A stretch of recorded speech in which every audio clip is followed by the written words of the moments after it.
and I think he tunnels him again, and then boom, he's out. And there's a standing ovation that's unbelievable in that Oh stadium. my, we call it a nutmeg, but yeah. And we get there as Americans, and we knock on the door, and they let us in, and they allowed us to go into the locker room. I think Beckham, and I'm going to say this, and I'm a Pelé lover, from the marketing part and putting soccer on the map of the United States, Beckham made a bigger impact.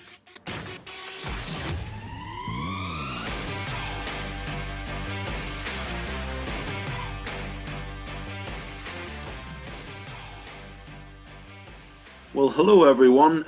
This is Nick. I'm your host of Continental Soccer TV, and I'm here this week with Rudy Ybarra. Really great soccer guy that has he's obviously been around the US game, but he's also been a player. Played with some notable names, which we're going to talk about. Rudy, welcome to the show. Nick, thank you. Appreciate it. I'm looking forward to this. This is great for me. I can tell you that, when it comes to stories and the world of soccer, it's a knit family, it. But I was fortunate in my playing days, and still involved as a coach now and as administrator here at Santa Barbara Soccer Club as the technical director of our academy program. But in my playing days, I can just tell you, I look back sometimes and I see it. I go like, Beckham did something for Major League Soccer that's unbelievable. Right. Beckham. Right. What Pelé did for the North American Soccer League, I think Beckham, and I'm going to say this, and I'm a Pelé lover, from the marketing part and putting soccer on the map of the United States, Beckham made a bigger impact. Right. In my opinion, in the marketing. Right. Yeah. And so when you look at the NSL, so whenever obviously all of the professional soccer, it all folded. So it did the NSL and North American Soccer League. So what kind of happened there? Because obviously you had obviously tell us. So your time at Arsenal, you had learned all these things there. What kind of happened at Arsenal, and what was kind of the plan behind you going there? So going away from the NSL, just briefly, what kind of happened there? Well, there was an agreement at that time signed between Arsenal and the Los Angeles Aztecs, where Arsenal was going to be sending players to play that were probably, let's just say, not getting the playing time at Arsenal, or young players that, might have not made the first team to play for the LA Aztecs. And in return, young American soccer players such as myself at that time were going to go train at Arsenal. It was about going to train. Okay. And to me, like I said, my experience was unbelievable. I mean, my stay there was not long enough, but was, I got some very good coaching, very good training. I got to experience what I'm going to say now is a love and a passion for football. I'll never forget walking the first day from the hotel in London to Highbury. Right. And all of a sudden you start hearing this music, and it's people singing. And as you got closer to the stadium and closer to the grounds, it got louder and louder. And right. this was an hour before the game or more. And we're like, we were young, three Americans, young three Americans who, by the way, I was embarrassed that day. I was embarrassed that day because I walked in there with my typical American tennis shoes, jeans, and a jacket that was not a coat and tie and everything. And we get there as Americans, and we knock on the door, and they let us in, and they allowed us to go into the locker room prior to kickoff to experience the whole thing, Nick. It was fabulous. Right. Arsenal, they opened their doors to, and they really treated us really nice, that we got to experience the whole thing. But when we walked into the locker room area, everybody was in a coat and tie. Right. And we were like, holy moly. Felt out of place. Different world. And so what I did is I went to go buy a coat and tie, a suit, and so that I'd wear it the next time around. But it was unbelievable. The experience was unbelievable. We got to sit where the players sit, the bench, and behind the managers and everything. We were the next row up, and we got to experience, listen to everything that was being said. So it was a great experience. But the fans, oh my God. And I just said to myself, man, this is it. This is it. I mean, come on. who wouldn't want to be playing out there? What player that loves the game would not be one of the 22 players out there? They Right. were so loud, they were singing, they were standing behind the goals in that era, everybody's standing. Mm. But it was really nice to experience that love and the passion, um, and to experience other games. I ended up going to see a game when Arsenal was traveling, and Tottenham Hotspurs at the old White Hart Lane were Mm. hosting Liverpool. And Mm. I wanted to see Osvaldo Ardiles play in Villa. I wanted to see them play. So I Mm. asked the manager, the coaching staff, if I could go to the game. And they go, of course, go. You don't have to travel to, I forgot where Arsenal was playing that day. So I got on the subway, and little did I know, because come on, I'm an American. I had my white and red scarf from Arsenal. Right. Uh, and I get on the subway heading towards white, and everybody's got this white navy scarf, and Right. they're looking at me. And little did I know that they were playing Liverpool that day, right? And they wear red and white.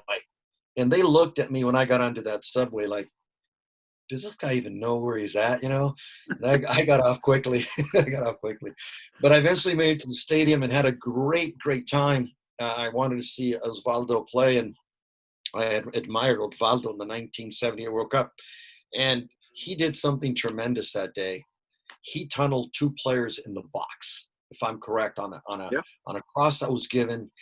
He's getting challenged. I'm thinking it was either Graham Souness or McDermott. Somebody was challenging him really quick. He tunnels, and then Kenny comes flying at Dalglish comes flying at him, and I think he tunnels him again, and then boom, he's out. And there's a standing ovation. That's unbelievable in that Oh stadium. my, we call it a nutmeg, but yeah. Nutmeg, And yeah, but tunneling is what it should be called, because it kind of is a tunnel when you're putting it between their legs. So yeah, yeah. And so tell me this. So you go to Arsenal, and did Terry McNeil, did Terry Neal, did he give you any feedback on how you've done, and what was kind of the next steps? Well, I think he was there. He said hi. The gentleman that ran all the training session was Don Howe. Don Howe did all the training sessions, at least when I was there. I'm not telling you that was the way it was all the time. But he did talk to us. He welcomed us. He was very professional in that aspect. Um, I got to do something that I was shocked that I got to do. Before we came back to the United States, we were called into a room individually, and their chairman was sitting there. There was people from the board, and they asked us questions on our stay at Arsenal. Right, I didn't expect that to happen, Nick. I right, really was. right. And we answered the questions that were given to us, or at least I did. And you know what? I mean, I guess they were just trying to fill what we as Americans were thinking of our stay there. And I don't know, maybe wanting to learn or get our opinions or whatever, just get Mm. some feedback from us. Right. And, and I always have been, okay, straight out and straightforward. I'm not going to Yeah. hide from the question. And one of the questions asked to me was, what did I think of the training sessions, and what did I think of the games? Right. Okay. And the training sessions, I said, Don, excellent. I've learned tremendously. I wish I could stay more. I think that the players come with a professional mentality. The coaches are really, really organized. I mean, when you step out, it's bop, bop, bop, bop. I mean, you're running a good quality training session. And to be honest with you, it was football and fun. Right. It was fun. The games, now I had a little issue.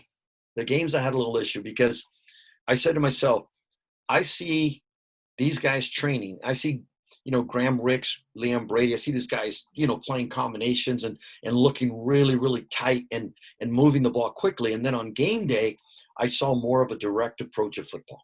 I saw the ball getting out to Sammy, or I saw the ball getting out to Pat, and I saw a little more of a direct. Can we find our 2-9s, and then can we get a ball knocked off or laid off? And here we come in, and it was more of we're going to force the game a little more. Right. Yet, when Arsenal would put the ball on the ground, when the ball was played into the midfield to Graham, and played into Liam, and whoever was playing Gatling was playing in the midfield. Whenever they did play, they were really good. They were Right. really, and they can play football and they can knock the ball around. And I don't think that there was enough mix, is what I'm trying to say. It Right. was one or Okay. the other, boom, That's boom, boom. interesting. Yeah, it wasn't enough mix, and so like you can see it right now. Um, um, People will look at Brazil 1970 World Cup team, Right. and they will say that's one of, if I rate that the greatest team of all times, but um, they look at it and they say, man, how beautifully they passed the ball.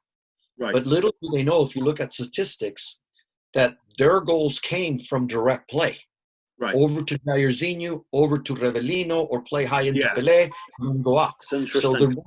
their most effective play was when they were more direct. So Right. I think it's a mix. I think it's a mix. But getting back to it, I think my stay at Arsenal, I wish, like I said, I keep saying, I wish I would have stood there longer. I wish I would have gone back. Maybe I should have gone back, um, and just learned more about the game as I learned the game more here in the United States.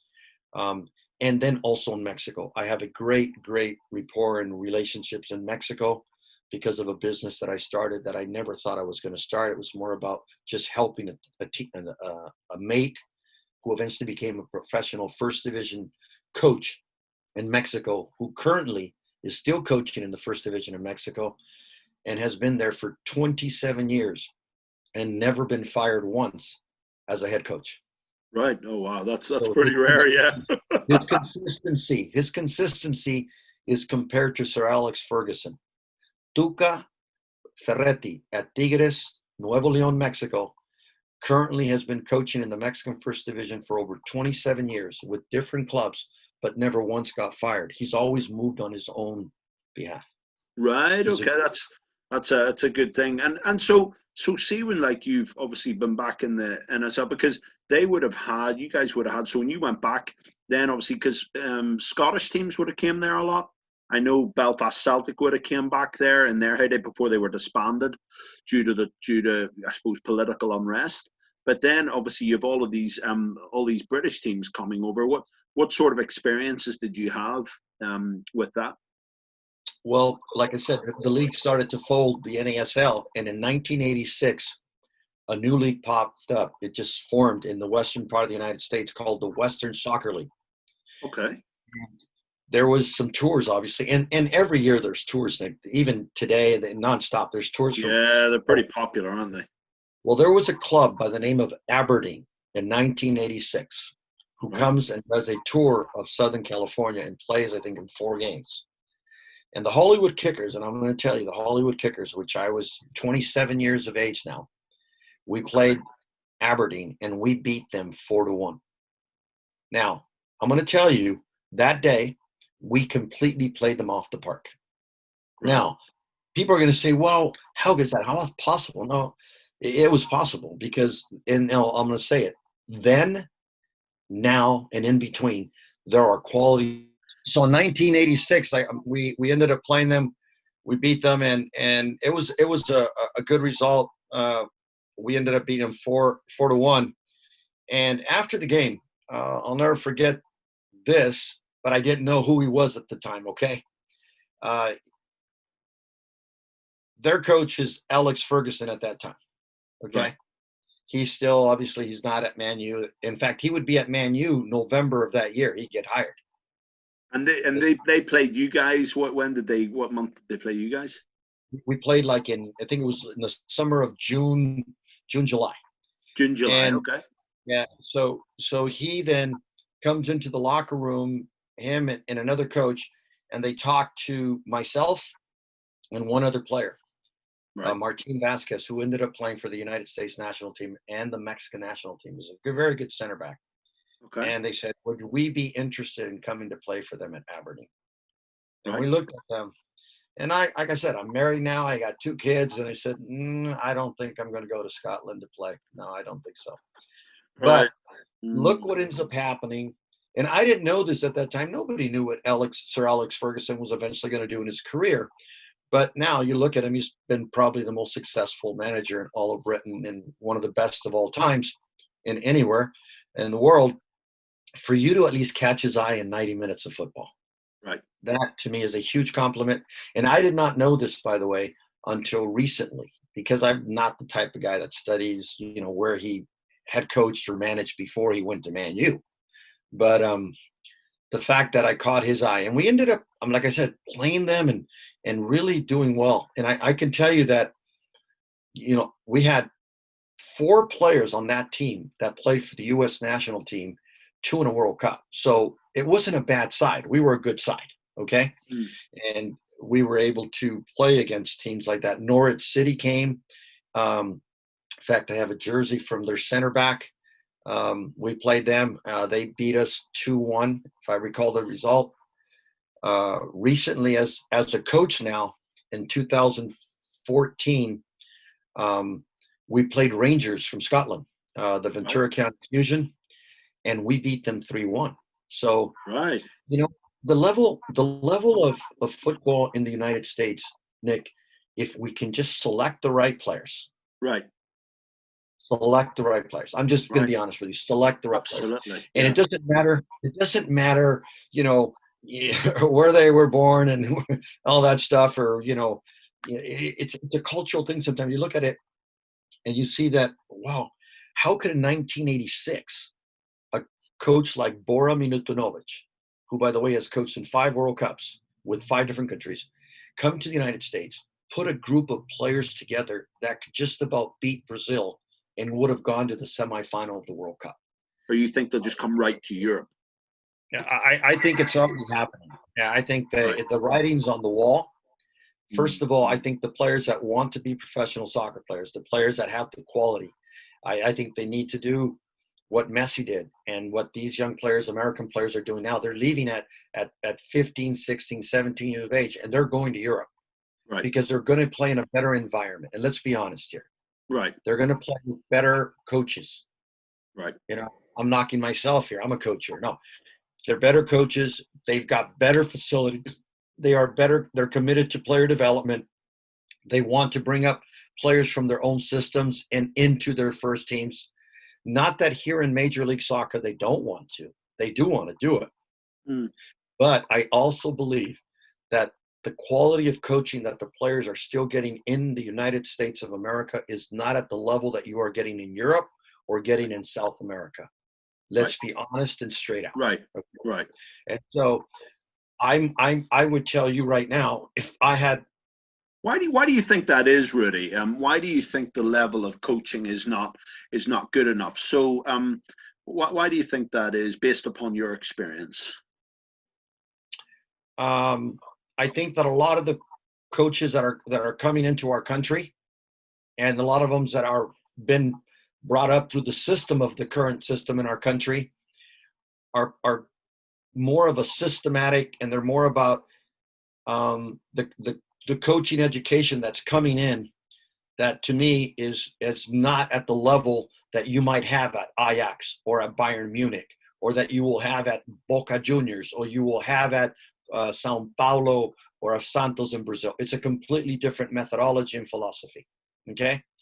And we have, in a way, in the United States of America, have been over-influenced. Yeah, I'm not knocking here, but there's a lot of British coaches that have come over from the UK, a lot. Right. And so it's more of that coaching style of play that we have in the majority of the United States. Now, if you go into South Central LA, East Los Angeles, you go into where the barrios, the Hispanics are, you don't have much of that.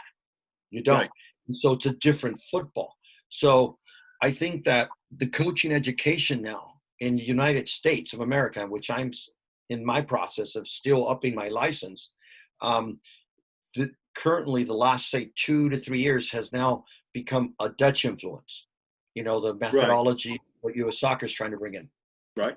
And so I think that the quality of the coaching that has come in or has been brought up through the current coaches that are been here for 10, 15, 20 years, I think it's just repetitive. And it really hasn't proven to be effective. So obviously you're saying the British influence. So if you look at the British influence coming in now, British football takes a certain amount of flack. I mean, obviously, would you say that when you had the likes of Rhinus Michaels, when you had all of these other coaches who had really big influence, would you say if they were still here, would you say it would be, would you more embrace what they bring in? Because I'm not, obviously I'm not a big fan of British football in general, because I think what it teaches, the lessons it teaches, is not I mean, you've seen it with England. They've not really thrived at international tournaments. I suppose the last World Cup they were very lucky. They were very lucky to beat Colombia. Colombia probably should have won that game. Do you know what I mean? You look at the teams they played against; they were quite weak. You know what I mean? So would you say that the continental teams like Germany and Holland and Belgium, because you look at those countries and would you say their influence would have been more superior? Yes. Right. I'm going to say it. I'm going to say it comfortably. I'd love to see. I organized preseasons for Ricardo Ferretti Tuca. He's from Brazil, and to see their training sessions and to see Right. his understanding and how he wanted to play. I mean, you look at Tigres. He's won 5 national championships now with Tigres in Mexico. They've asked him to coach the Mexican national team in 4 different occasions for 3 World Cups. He's turned it away. He says, no. I would want to see that type of a football. I would like to see a Barcelona type of a football. I would like to see an Ajax type of a football, River Plate Boca Junior type of a football. I would like to see an Arsenal football of their tremendous untouchables. I mean, that's a football that I think has a little more movement of the ball, right, more combination play, right, and it's not always about. I mean, players had, I think, a little more freedom. I mean, look at what Henry says about his stay at Barcelona compared to his stay at Arsenal. right. With Pep, he was told what he had to do to keep the team fluidly moving, and we're at Arsenal, he had a completely free role to do what he really wanted to do. Right. Now, where he had more success as a player, people are going to say it's going to be at Arsenal.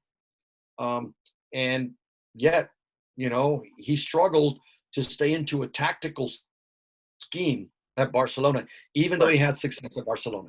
So right. I think that, I mean, I would love to see, I would like to see a little more of a, and it's easy to say, but more of a 4 moments of the game mentality than just more of, okay, we're going to defend or we're going to attack. No, it's in between both. So you're attacking, you're transitioning to defend, you're defending, and now you're transitioning from defending to attacking, and now you're attacking. If you can get that total football methodology, philosophy, thinking, and having players' numbers around the ball, I think you're going to have better football. In the years that we've showed so much success, I can tell you that we won, like I said, as a club and being a coach of these teams, when you win, 5 national championships, you say to yourself, well, how did you do it? And so stay to your plan.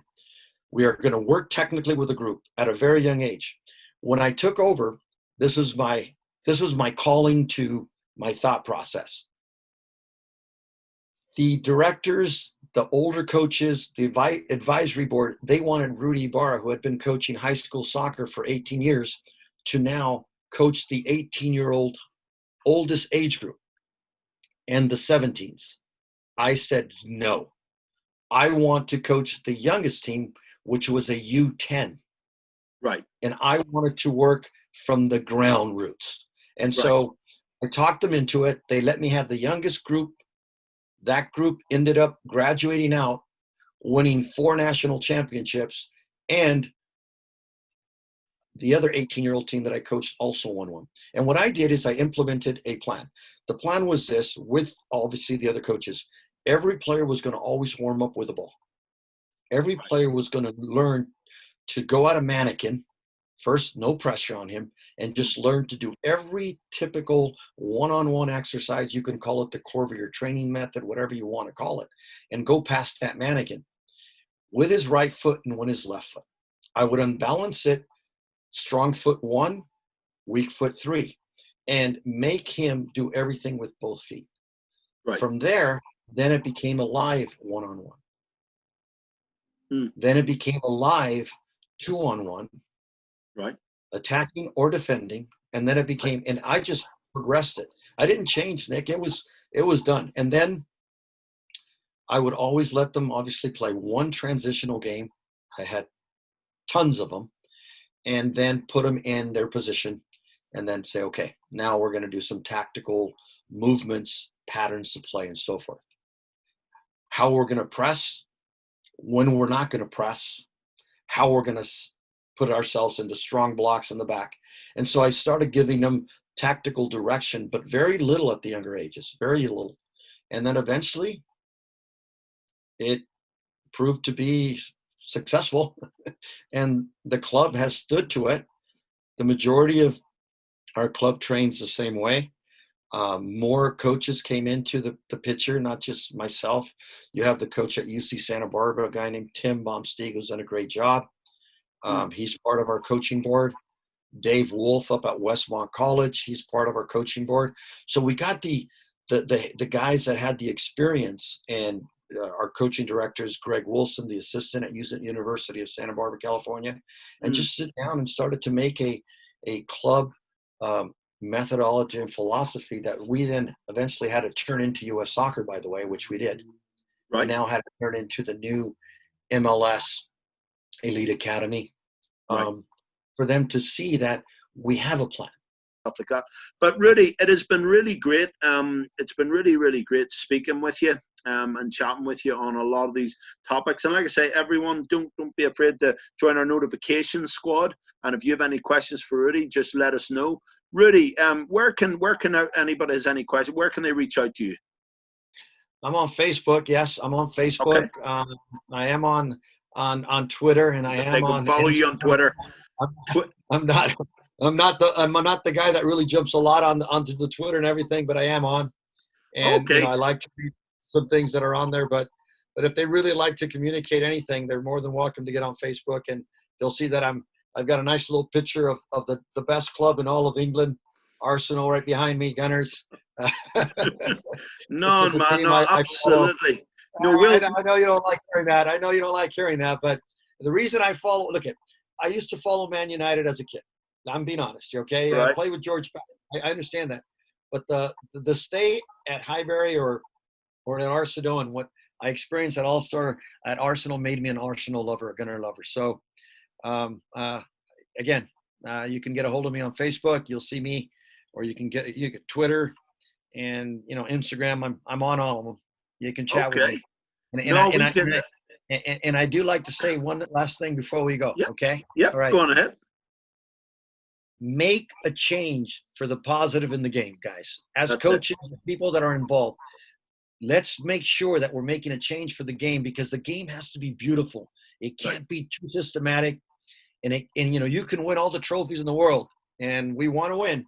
We want to get results, but we want to make sure that player development and the players that are on the field are giving us a show. Yeah, and that's what it's about, man. 100%. So, guys, like I say, any comments, leave in the comment section below. Don't forget to join the notification squad if you haven't already, and we'll see you guys soon.